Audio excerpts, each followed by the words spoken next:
आप पहले छोटे थे तो किसकी पूजा करते थे? शिव की पूजा करते थे कि गणेश की पूजा करते थे? क्या बताओ, शिव की भी करती थी और गणेश की भी करती थी। गणेश की पूजा गणेश की सूंड थी ना, तो उसको मैं अपना भाई कह के पूजा करती थी। शिव बाप है और गणेश हमारा भाई है। हाँ। ऐसे पूजा करती थी उसकी भी। हाँ। तो गणेश की सूंड पर क्या करते थे आप? तिलक लगाती थी। हाँ। तिलक लगाती थी, यहाँ भी और सूंड में भी। हाँ। तिलक लगाती थी। तो बाबा क्यों आपसे इतनी पूजा कराता था? ऐसे बाबा कहता था बचपन से पूजा करेंगी तो देवता बनेगी, और पूजा नहीं करेंगी तो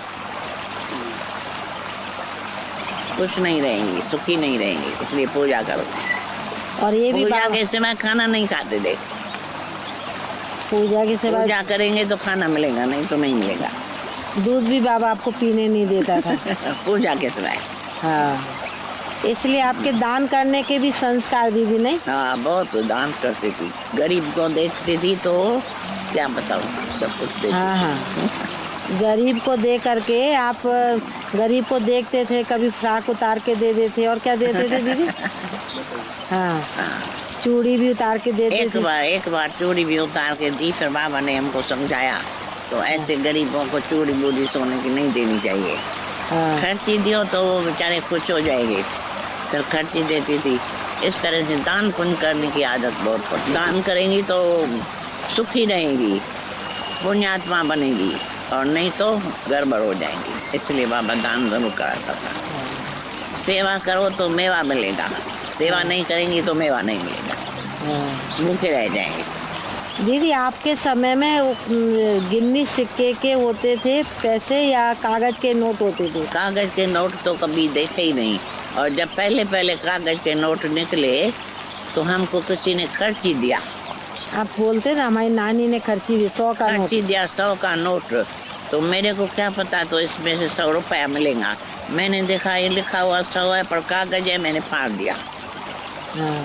तो नानी ने पकड़ के हाथ कहा, ये क्या किया? नोट फाड़ दी। मैंने कहा नोट थोड़ी फाड़ा, ये तो कागज है, रंगीन कागज है। हाँ। मेरे को ये ज्ञान नहीं था तो इसमें पैसा मिलेगा। हाँ। पीछे पता लगा। तो आपको बाबा ने चांदी का सिक्का, सोने की गिन्नी देते थे? वो देते थे खर्ची, हमेशा वो मिलती थी। हाँ, इसलिए उनसे आपने बहुत खेला है। नहीं? बाबा का यश चारों तरफ फैलने लगा। हैदराबाद में ही ओम मंडली की स्थापना हो चुकी थी। ओम निवास में बोर्डिंग की स्थापना की गई थी तथा लगभग 60 माताओं सहित कुल 90 की संख्या में बाबा के द्वारा नित्य प्रति सत्संग कराया जाने लगा। धीरे धीरे सत्संग करने वालों की संख्या बढ़ने लगी। 2 वर्ष तक हैदराबाद में रहने के बाद सन 1938 में बाबा सभी को लेकर कराची में आ गए। कराची में लगभग 300 की संख्या में कन्याओं और माताओं तथा कुछ भाइयों के साथ आरंभ हुई ज्ञान, योग तथा धारणाओं की अनवरत गहन तपस्या।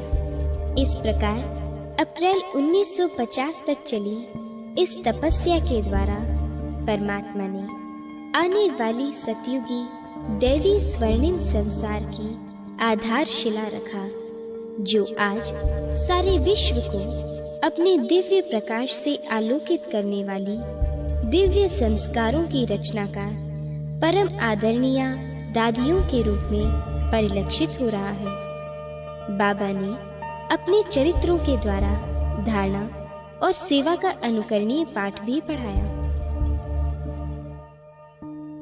कैसे ज्ञान में आ गए आप? कैसे ज्ञान में आ गई? हाँ। बाबा में शिव बाबा आया ना, तो फिर बाबा को सुनाता था। फिर हम छोटी थी तो पहले थोड़ी नटखट करती थी, फुर्सत नहीं है ऐसे वैसे। लेकिन फिर हमको साक्षात्कार हुआ। साक्षात्कार हुआ तो बाबा को हमने विष्णु के स्वरूप में देखा। तो साक्षात्कार होने के बाद मैं रेगुलर। तो आपको साक्षात्कार हुआ क्या बाबा में? बाबा था, बाबा बैठा था, जो चल रहा था, तो हमको साक्षात्कार हुआ विनाश का। तो विनाश का साक्षात्कार होने से नेचुरल है, चिल्लाते हैं ना, है ये क्या हो रहा है, विनाश हो रहा है। तो बाबा ने हमारी आंखें बंद कर दी, साक्षात्कार से उतार दिया नीचे। फिर कहा नहीं बच्ची, स्थापना हो क्या रही है। साक्षात्कार आपको हुआ था? बाबा तो लौकिक में बाबा भी था ना, हाँ में साक्षात्कार हुआ तो बाबा को श्री कृष्ण के रूप में देखा। हाँ अब श्री कृष्ण तो छोटा होता है, बाबा इतना बड़ा। तो मैंने जो देखा श्री कृष्ण, तो बाबा को उठा के मैंने गोद में बिठाया। तो बाबा ऐसे प्यार से करने लगा, आंख बंद करके, ये क्या करती हो? मैंने कहा मैं बाबा को नहीं, मैंने श्री कृष्ण को गोद में ले लिया। ऐसा मेरे को अनुभव हुआ। फिर पहले तो बाबा को आप लौकिक पिता समझती थी ना, हाँ। फिर आप में चेंज कैसे आई? बस उसके बाद जब से श्री कृष्ण का साक्षात्कार हुआ, उसके बाद मैंने लौकिक बात को भूल के हमेशा समझती थी ये ऑलमाइटी बाबा है। ऑलमाइटी बाबा भूल जाता था और बाबा में श्री कृष्ण, विष्णु, श्री नारायण ऐसे दिखाई पड़ता था। तो मैं नेचुरल है वो ऐसे दिखाई पड़ेंगे, तो मैं ऐसे सोचती थी। कहाँ बाबा में जाके गोदी में बैठती थी दौड़ के, कहाँ फिर बाबा को जैसी पूजा करने लगी। दिखाई ऐसे पड़ते थे। तो फिर जैसे पूजा होती है ऐसे कभी मैं ऐसे हाथ जोड़ के पूजा भी कर लेती। बाबा पूछता था किससे मिल रही हो, तो हम तो समझती थी ना मेरा बाबा है, लेकिन उसी टाइम बाबा साक्षात्कार होता था श्री कृष्ण का, श्री नारायण का। तो हम बोलते थी बाबा मैं सतयुग में बैठी हूँ, विष्णु को देख रही हूँ, विष्णुपुरी में आ गई हूँ। ऐसे हमको अनुभव होता था, प्रैक्टिकल अनुभव। तो बाबा को श्री कृष्ण कहते, बाबा ऐसे करता था, चुप, श्री कृष्ण है, ये तो तुम्हारा बाबा है। एक में कितने हो गए? एक बाबा में कितने बाबा हो गए? एक बाबा में कितने बाबा होते हैं?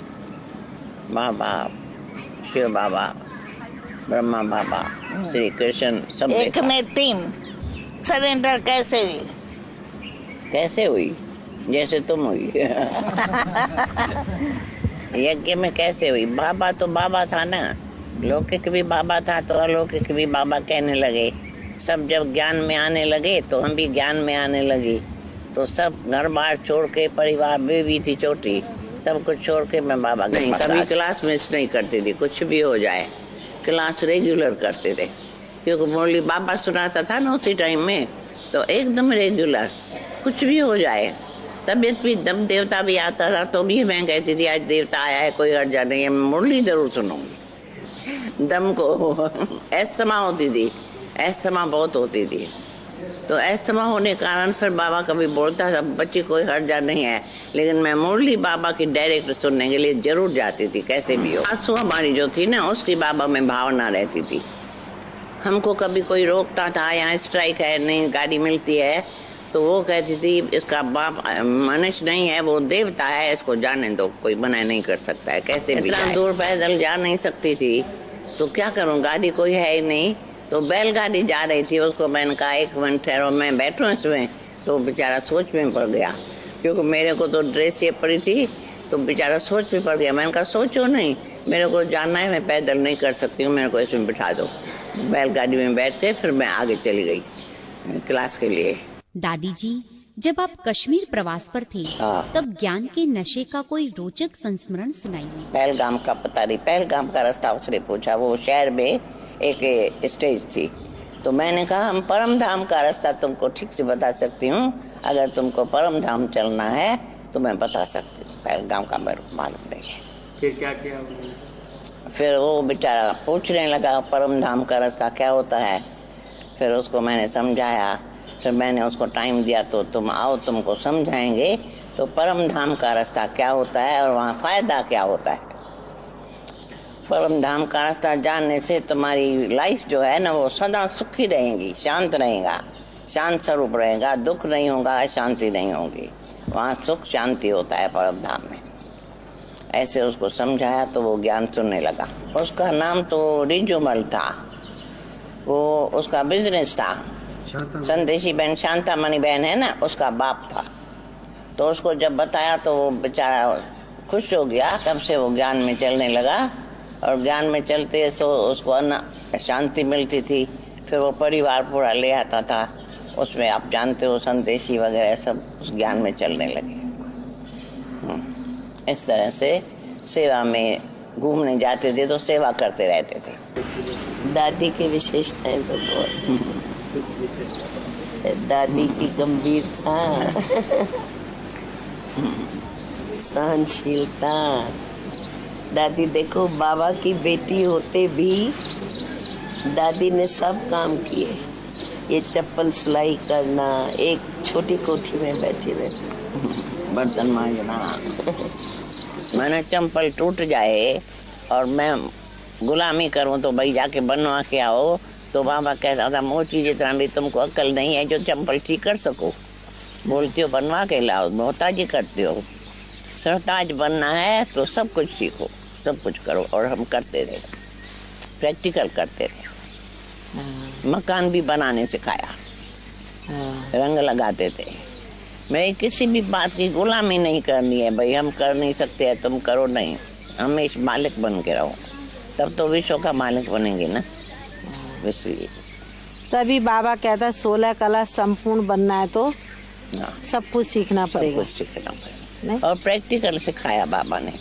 नहीं तो देखो बाबा लौकिक में तो हम लोग कभी कुछ खाएंगे ना तो कहेंगे आया तुम्हारी कहाँ गई है, वही करे, बाल वही बनाए।